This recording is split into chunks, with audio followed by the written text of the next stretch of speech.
السلام علیکم ورحمۃ اللہ وبرکاتہ۔ میرا نام عامر قادری ہے اور آپ دیکھ رہے ہیں ہمارا یوٹیوب چینل۔ سب سے پہلے کریم آقا علیہ الصلوۃ والسلام کی ذات مقدسہ پر درود پاک کا نذرانہ پیش کر لیتے ہیں۔ اللہم صلی وسلم وبارک علی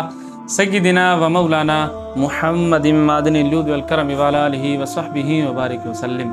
امید ہے کہ آپ خیر وافیت سے ہوں گے۔ اللہ تبارک و تعالی آپ کو اور ہمیں دونوں جہاں کی بھلائیاں عطا فرمائے۔ سامعین عزیز وقار، ایک شخص کی عادت تھی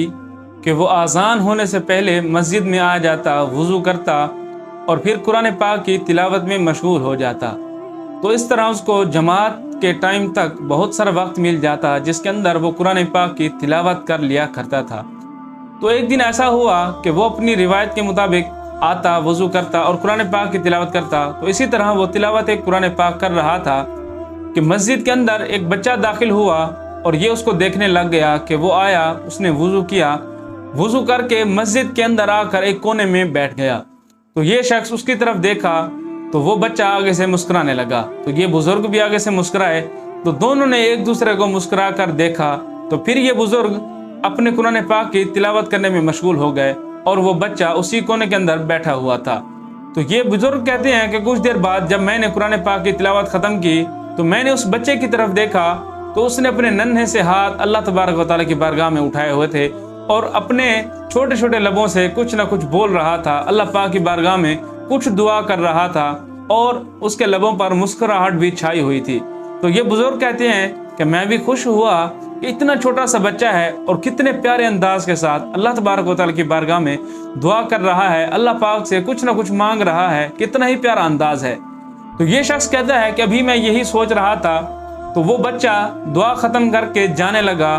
تو میرے دل میں یہ خیال آیا کہ اتنا چھوٹا سا بچہ ہے تو اس کی حوصلہ افزائی کے لیے کچھ نہ کچھ اس کو دینا چاہیے تاکہ اس بچے کا دل بڑا ہو اور یہ عبادات میں مزید آگے بڑھے۔ تو یہ بزرگ کہتے ہیں کہ میں نے اس بچے کو بلایا تو وہ میرے قریب آیا، تو میں نے جیب سے ایک 100 روپے کا نوٹ نکال کر اس کو دینے چاہا تو اس نے انکار کر دیا۔ میں نے بار بار اصرار کیا کہ یہ رکھ لو، تو اس نے اصرار کے بعد وہ 100 روپے مجھ سے لے لیے۔ تو یہ بزرگ کہتے ہیں کہ مجھ سے رہا نہ گیا، میں نے اس سے پوچھ لیا کہ بیٹا آخر تم اللہ پاک سے مانگ کیا رہے تھے، اتنے پیارے انداز سے کیا دعا مانگ رہے تھے؟ تو اس بچے نے جواب دیا کہ میں آج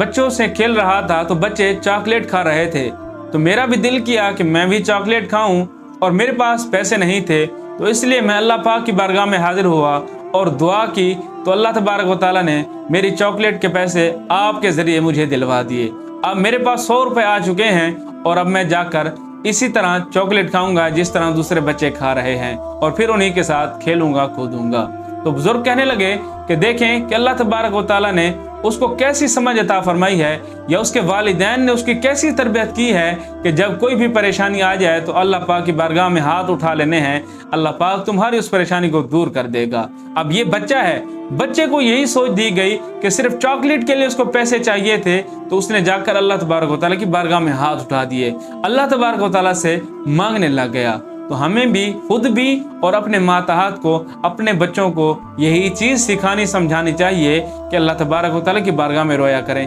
اللہ پاک کی بارگاہ میں گڑ گڑا کر اسی سے مانگا جائے، رسول اللہ صلی اللہ علیہ وسلم کے وسیلے سے اللہ پاک کی بارگاہ میں حاضر دعا کی جائے کہ مالک مولا رسول اللہ صلی اللہ علیہ وسلم کے طفیل میری فلاں پریشانی کو دور کر دے، فلاں مصیبت کو دور کر دے، تو انشاءاللہ الکریم ہماری وہ مصیبت بھی دور ہوگی اور اللہ تبارک و تعالیٰ سے ہمارا رشتہ بھی مضبوط ہوگا، ہم اللہ تبارک و تعالیٰ کے قریب سے قریب ہوتے جائیں گے، اور اللہ پاک کی پاک و بلند بارگاہ میں عرض ہے کہ مالک قدوس ہمیں بھی اسی بچے کا جو اخلاص ہے، بچے کے جو دعا مانگنے کا انداز تھا، اللہ تبارک و تعالیٰ ہمیں بھی اپنی بارگاہ میں ایسے ہی دعا کرنے کی توفیق عطا فرمائے۔ سامعین عزیز وقار، اپنے دنیاوی کاموں کے ساتھ ساتھ اپنی نمازوں کو فوقیت دیا کریں، ان کو ان کے اوقات میں ادا کیا کریں۔ اللہ پاک ہمیں عمل کی توفیق عطا فرمائے۔ السلام علیکم ورحمۃ اللہ وبرکاتہ۔